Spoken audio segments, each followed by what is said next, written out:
अस्सलाम वालेकुम स्टूडेंट। आज के लेक्चर में हम पढ़ेंगे उन सारे तरीक़ों के बारे में जो कि हमें यूज़ करने चाहिए ताकि हम किसी भी कम्युनिकेबल डिजीज़ से बच सकें। तो ये यहाँ पे जब तक लोड कर रहा है, बल्कि लोड हो गई है हमारी स्लाइड्स, पीपीटी, जो भी आप मर्ज़ी वो कहें। तो आज हम जो पढ़ेंगे वो उन स्ट्रेटजीज़, उन तरीक़ों के बारे में पढ़ेंगे जिससे हम कम्युनिकेबल डिजीज़ को अवॉइड कर सकते हैं। वैसे तो हर डिजीज़ का एक अपना स्पेसिफ़िक वे हो सकता है, लेकिन यहाँ पे चंद कॉमन वेज हैं जिनसे कि हम उन डिजीज़ से अवॉइड कर सकते हैं। तो हम उनको वन बाय वन डिस्कस करते हैं।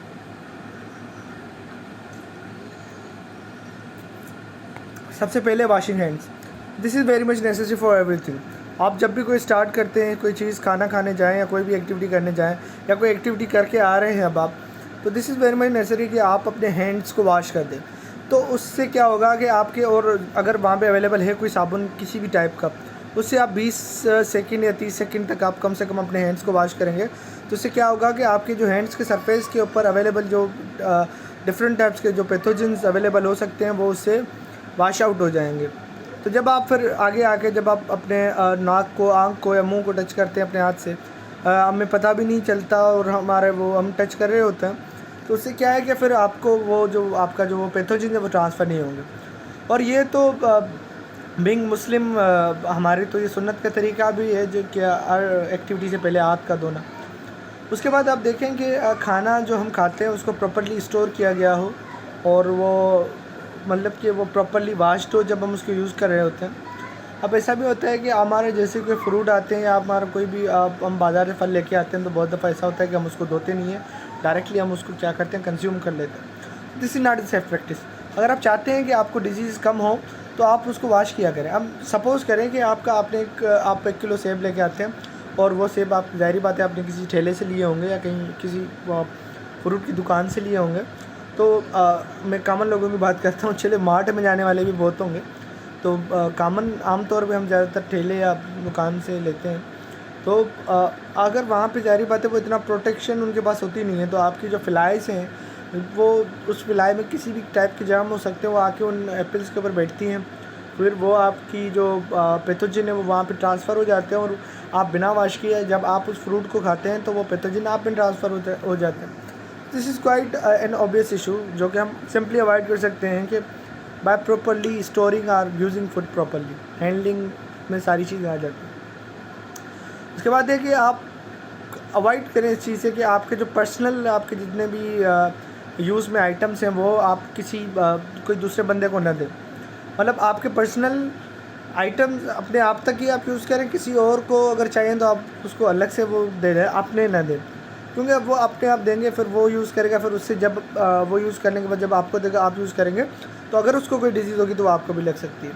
उसमें तौलिया भी आ सकता है, बर्तन भी आ सकते हैं, खाने के और भी काफ़ी सारी चीज़ें आती हैं। तो आप हमें जो है ना, और हमें जब पता हो कि एक बंदा अफेक्टेड है तो फिर हमें ये चीज़ें बिल्कुल भी अवॉइड करनी चाहिए।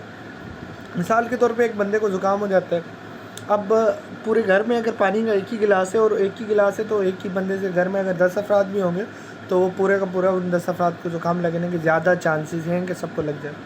ऐसा क्यों? क्योंकि वो वो एक ही बर्तन जो है ना वो पानी का यूज़ किया जा रहा है। अच्छा, दूसरी बात ये है कि ये तो बिल्कुल वाज़ेह चीज़ है कि आप जो है ना वो बंदे जो कि बीमार हैं उनसे आप थोड़ा सा मुफासले पर रहें, तो इसमें ही आपकी खैर और आफियत है कि बीमार है, ज़ाहिर बात है, अफेक्टेड है, इज़ इल, और आपको भी वो चीज़ हो सकती है। तो बेहतर यही है कि आप अवॉइड करें खुद को उस बीमार बंदे से। और इसके अलावा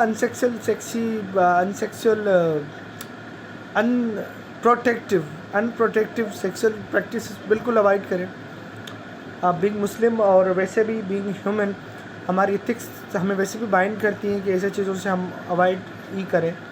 लेकिन अगर एक मैरिड कपल है और जब उनको पता है कि एक कपल में से एक बंदे या बंदी को जब एक डिज़ीज़ है, तो फिर वो अनप्रोटेक्टिव अगर मेथड यूज़ करते हैं तो फिर चांसेस हैं कि, और बहुत ही स्ट्रॉन्ग चांसेस हैं कि जो एक कपल में से एक बंदा या बंदी, उसको जो कोई डिज़ीज़ थी वो आगे दूसरे को लग जाए। इसके अलावा आप ये भी सीखें कि स्ट्रेस को मैनेज कैसे करते हैं, और ये भी एक जनरल टर्म है, स्ट्रेस को आप कैसे मैनेज करते हैं। समटाइम ये होता है कि हम छोटी सी चीज़ों का ज़्यादा स्ट्रेस ले लेते हैं दिमाग के ऊपर, तो उससे क्या होता है कि हमारे अंदर एक नेगेटिविटी डेवलप होना शुरू हो जाती है, फिर हमारा ब्रेन हमें वही चीज़ें इन द सीरीज़ करता जाता है। तो अपने आप को पॉजिटिव रखें, स्ट्रेस को मैनेज करना सीखें। बहुत सारी ऐसी एक्टिविटीज़ हैं जो कि करके आप अपने स्ट्रेस को मैनेज कर सकते हैं इजीली। उसमें से आप एक तो सुबह उठ के आप वॉकिंग पे जाते हैं या योगा करते हैं। This is an amazing activity जिससे आप काफ़ी ब्रेन पे आप काफ़ी स्टेबिलिटी हासिल कर सकते हैं। इसके अलावा आप देखें कम्युनिकेबल डिजीज़ को अवॉइड करने के लिए वैक्सीनेशंस की जाती हैं। Edward Jenner was first the person जिन्होंने मेरे ख्याल से स्मॉल पॉक्स के लिए first time in 1796 vaccine introduce कराई थी।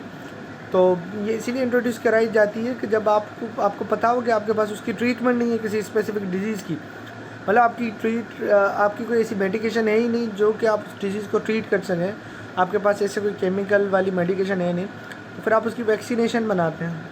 और वैक्सीनेशन बनाने के लिए आप ज़ाहिर बात है जो आपका पैथोजन होगा वो आप या तो इनएक्टिव लेंगे, किल्ड लेंगे या पार्शली किल्ड लेंगे।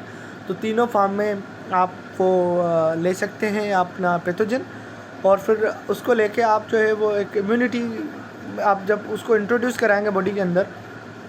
अब ज़ाहिर बात है यही किया जाता है एक्टिव इम्यूनिटी में। एक्टिव इम्यूनिटी क्या होती है, चलें इसको डिस्कस यहीं पे कर लेते हैं। एक्टिव इम्यूनिटी क्या होती है, एक्टिव इम्यूनिटी के ऊपर जाते हैं हम। Active immunity develops in response to an infection और वैक्सीनेशन। कि हमारा पहली बात तो चलें आ जाते हैं इम्यून सिस्टम के ऊपर। इम्यून सिस्टम क्या है, तो हमारा क़ुव्वत मुदाफ़त का एक ऐसा सिस्टम है जो अल्लाह ताला की तरफ से हमारे जिस्म के अंदर मौजूद है, जिसमें अल्लाह ताला ने काफ़ी सारी सलाहियतें रखी हैं। और अल्टीमेटली जो मेन जो लड़ने वाली चीज़ें मुख्तलिफ़ बीमारियों से वो कौन है, वो हमारा इम्यून सिस्टम है। आपकी मेडिकेशन जाके वो कोई बीमारियों से इतनी लड़ती नहीं जब तक उसको इम्यून सिस्टम की उसकी सपोर्ट ना हो। और बहुत सारी बीमारियां खुद ब खुद भी कंट्रोल हो सकती है सिर्फ इस बिना के ऊपर कि आपका इम्यून सिस्टम कितना स्ट्रॉन्ग है। तो अगर बिल्कुल भी और अगर आपको डिजीज़ से अवॉइड करना है तो, और अगर आप स्मार्ट हैं तो आप ये ज़रूर करेंगे कि आप अपने इम्यून सिस्टम के ऊपर आप प्रॉपर तवज्जो देंगे और ऐसी एक्टिविटीज़ करेंगे जिससे कि आपका इम्यून सिस्टम फर्दर स्ट्रॉन्ग हो। अब एक्टिव इम्यूनिटी आ जाती है और पैसिव इम्यूनिटी आ जाती है। एक्टिव इम्यूनिटी क्या होती है कि जब आपको कोई इन्फेक्शन लगता है तो वह भी एक्टिव इम्यूनिटी है, और वैक्सीनेशन जब आप कराते हैं वह भी एक्टिव इम्यूनिटी है। दोनों सूरतों में आपके अंदर एंटीबॉडीज़ बनना शुरू हो जाती हैं, और वो फिर जब भी वो चीज़ दोबारा होती है तो फिर उसके अगेंस्ट लड़ती है। अब ज़ाहिर बात है जब इन्फेक्शन आपको कोई लगता है तो वो नेचुरल में कंसिडर होता है एक्टिव इम्यूनिटी, और जब आप बल्कि वैक्सीनेशन कराते हैं तो वो आर्टिफिशियल आपकी इम्यूनिटी कंसिडर की जाती है।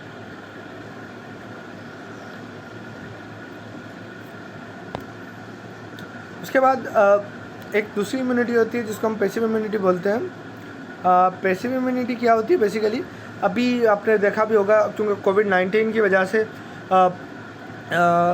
बहुत सारे, या इनिशियली हमने गवर्नर का बयान सुना कि जो है ना वो जो लोग अपना कोविड-19 से सक्सेसफुली रिकवर हो चुके हैं वो अपना ब्लड डोनेट करें।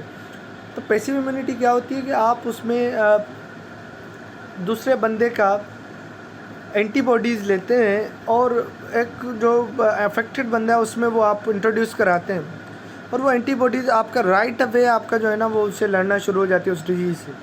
लेकिन इसका ये है कि ये हफ्ते, 2 हफ्ते, 3 हफ्ते या 1-2 महीने तक ये काम इफ़ेक्टिव करती है, उसके बाद वो ख़त्म हो जाती है। लेकिन यह है कि फॉर द टाइम आपको पैसिव इम्यूनिटी एक रैपिड रिस्पॉन्स दे सकती है और बहुत ही बेहतर तरीके से हेल्प करने में मदद दे सकती है। और एक्टिव और पैसिव इम्यूनिटी दोनों के ऊपर आपको कंसीडर करना चाहिए अगर आपको कम्युनिकेबल डिजीज़ से अवॉइड करना है, और हमने बहुत सारे वो तरीके से वैसे भी देख लिए हैं। इसके अलावा अगर कोविड-19 को कंसीडर करते हुए अगर हम कोई स्पेसिफिक हम चीज़ें डिस्कस करें कि कौन सी ऐसी स्पेसिफिक चीज़ें की जानी चाहिए, कोविड-19 क्योंकि चल रहा है, इट्स करंट इशू, तो मैं बताना चाहूँगा आपको यहाँ पे कि कुछ ऐसी चीज़ें हैं जो करके आप जो है ना वो इस कोविड-19 से अपने आप को प्रोटेक्ट कर सकते हैं। एक तो वो चीज़ें हैं जो कि जनरली हमें मीडिया पे और ऐसी बताई जाती है, और दूसरा ये कि मैंने बहुत सारा लिटरेचर रिव्यू किया है जिसके बिना पर मैं आपको कुछ चीज़ें सजेस्ट कर सकता हूँ कि आप ये चीज़ें करें, और ये एक्चुअल चीज़ें हैं जो कि आपको करनी चाहिए जिससे आपको काफ़ी सारा फ़ायदा हो सकता है डेवलपिंग योर रेस्पॉन्स।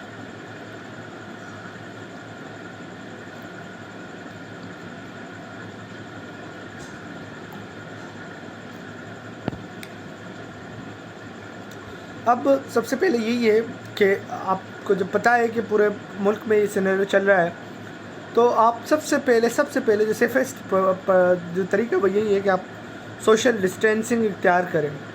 मतलब आप बिला वजह, काम है ज़ाहिर बात है, बंदे को जाना पड़ता है, वैसे भी जाएगा, बिला वजह जो है बाहर निकलना वो अवॉइड करें, क्योंकि आप अपने न सिर्फ अपने लिए खतरा क्रिएट करेंगे बल्कि अपने मौजूद घर पे मौजूद सारे अफराद के लिए आप एक खतरे का बायस बन सकते हैं। ज़ाहिर बात है आप इतना फोकस नहीं करेंगे, मुझे इस चीज़ को टच नहीं करना, उस चीज़ को टच नहीं करना, ये नहीं करना, वो नहीं करना, वो तो आप जाके करेंगे। तो सबसे पहली चीज़ यही है कि आप जो है वो अपने आप को बिला वजह जो है वो गैर ज़रूरी चीज़ों में मुलविस न करें, गैर ज़रूरी बाहर न जाएँ। इससे आपको आप बिल्कुल एक ब्रॉडर लेवल पे आप इजीली बच सकते हैं। ज़ाहिर बात है बाहर भी जाना पड़ता है काफ़ी सारी एक्टिविटीज़ की वजह से, तो उस सूरत में आप मास्क पहन सकते हैं, हैंड ग्लव्स पहन सकते हैं, ताकि आप जब भी किसी चीज़ को टच करेंगे और अगर वो अफेक्टेड पर्सन ने पहले उसको टच किया होगा, तो अगर आपने ग्लव्स पहने होंगे तो वो आप में चीज़ ट्रांसफ़र होने के चांसेस बिल्कुल जो है वो कम होंगे। मास्क आपको ये तो मेरे ख्याल से जो अफेक्टेड है उनको तो सबसे पहले पहनना चाहिए, और N95 भी पहनना चाहिए। अगर वो अवेलेबल नहीं है तो कुछ और भी पहने, लेकिन जब वो बाहर निकलते हैं और अफेक्टेड हैं तो वो खुद तो ज़रूर पहने, क्योंकि जब वो स्नीज़ करते हैं तो ड्रॉपलेट्स की फॉर्म में बहुत सारे आपका जो पैथोजन है वो उनसे ट्रैवल करके आपके नॉर्मली जो अवेलेबल पॉपुलेशन उनको लग सकती है। तो ये जो बेसिक चीज़ें जो कि आप कर सकते हैं, आप मास्क पहन सकते हैं, ग्लव्स पहन सकते हैं और सोशल डिस्टेंसिंग इख्तियार कर सकते हैं इन द रिस्पॉन्स टू कोविड-19। इसके अलावा सिंपल अगर मैं आपको ओवरऑल बात करें तो आप देखें कि आप अपने इम्यून सिस्टम को थोड़ा सा समझें, और इम्यूनिटी ऐसे आप बहुत सारे ऐसे हैं मेरे ख्याल से CAC 1000 वो खाने से आपका इम्यून सिस्टम बूस्ट होता है। विटामिन ए भी एक तरह से इम्यून सिस्टम को बूस्ट करने में हेल्प करता है। तो आप वो चीज़ें सारी यूटिलाइज़ करें, या वो डाइट आप यूज़ करें जिसमें आपको ऐसे सब्सटेंस हो जो कि इम्यून सिस्टम को बूस्ट करते हो। इससे क्या होगा, जनरली भी आपको कोविड-19 ही नहीं बल्कि आपको और भी मुख्तलिफ़ अक़साम की डिजीज़ से बचने में आपको काफ़ी जो है ना वो हेल्प मिल जाएगी। क्योंकि जब आपका इम्यून सिस्टम स्ट्रॉन्ग होगा तभी आप फाइट कर सकते हैं डिजीज़ से, अदरवाइज़ आप जो है वो फाइट नहीं कर सकते। तो well this was all about today's lecture and today's topic के हम कैसे अपने आप को बचा सकते हैं कम्युनिकेबल डिजीज़ से। तो इसी के साथ हमारा जो है वो ये लेक्चर ख़त्म होता है।